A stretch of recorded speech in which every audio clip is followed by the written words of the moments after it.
Who knew the Romans reckoned that munching on a gladiator's liver was the ancient equivalent of a green smoothie for all your health needs, including a cure for epilepsy? Chew on that. If you get your kicks from the gritty glamour of Roman gladiator battles, hold on to your togas, because we're about to dive into the shadowy underworld that lurked beneath the blood-splattered sand of the Colosseum.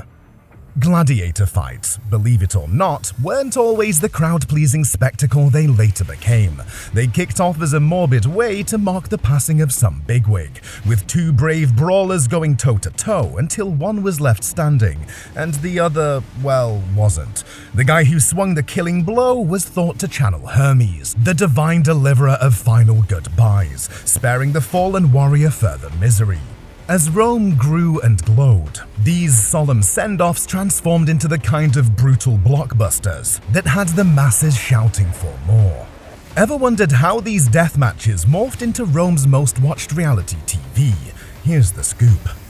Rome, influenced by the Etruscan penchant for a good dust-up, evolved these fights into public affairs. As politics got more cutthroat and the empire expanded, the bigwigs knew they needed to keep the commoners happy.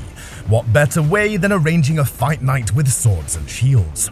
These games also served as a handy distraction from the daily grind and grumbles, as the Romans forgot about their woes in the thrill of the chase. Before long, gladiatorial games became the stage for political posturing and bragging rights.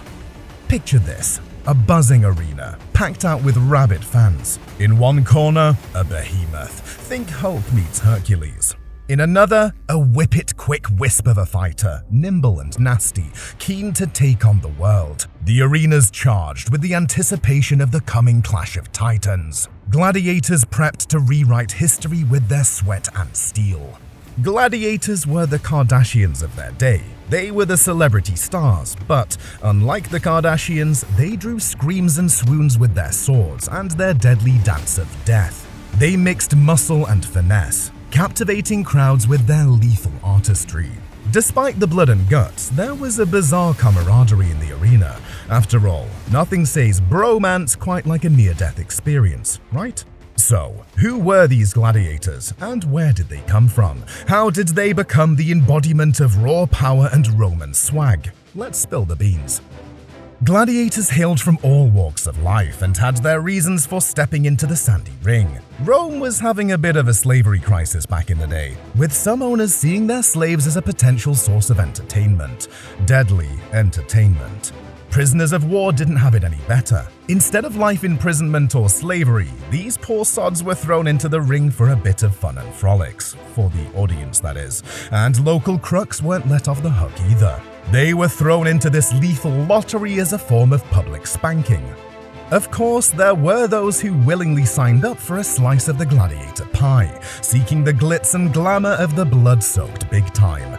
These folks traded in the daily grind for the chance of fame and fortune in the ring. But how did these warriors train for the ultimate showdown? If you think Rocky had it tough, you ain't seen nothing yet. Gladiators had two options: shape up or ship out. Permanently. They honed their bodies to become killing machines, lifting, sprinting, sword fighting, all in a day's work. Anyone else getting flashbacks of District 2? But they weren't just meatheads. These fighters learned to master their fear, stay cool under pressure, and face the Grim Reaper with a grin. Then there were the adrenaline junkies who loved the thrill of the kill, like Flamma, the Syrian warrior who couldn't get enough of the arena. His passion for the fight and insatiable thirst for fame made him a standout star of the gladiatorial world. But all that glitters is not gold. Life for a gladiator was no picnic. They were at the mercy of their owners, living under the constant shadow of death. Behind the scenes, the gladiator games were rife with corruption, greed, and a stunning lack of regard for human life. The revolt led by Spartacus, a gladiator-turned-rebel leader, highlighted the brutality and injustice of these games. Although the uprising ended in disaster, it left an indelible mark on the history of the gladiator games. Then there were those, like Emperor Commodus, who twisted the games for their own twisted fun. He wasn't just a spectator, he was a participant who relished every blood-soaked moment, further darkening the shadow cast by the games. Back to the cannibalism caper. The Romans thought gladiator blood was the elixir of youth and vigor, while the liver was seen as an epilepsy fixer-upper. There's not a lot of evidence to back this up, but it does add another twist to the gladiator tale. Gladiators like Spartacus or Commodus etched their names into history, captivating and horrifying in equal measure. Their stories are a stark reminder of the complicated nature of the games, a brutal mix of courage, bloodlust, and the pursuit of glory. Subscribe to our channel for more fun factory facts.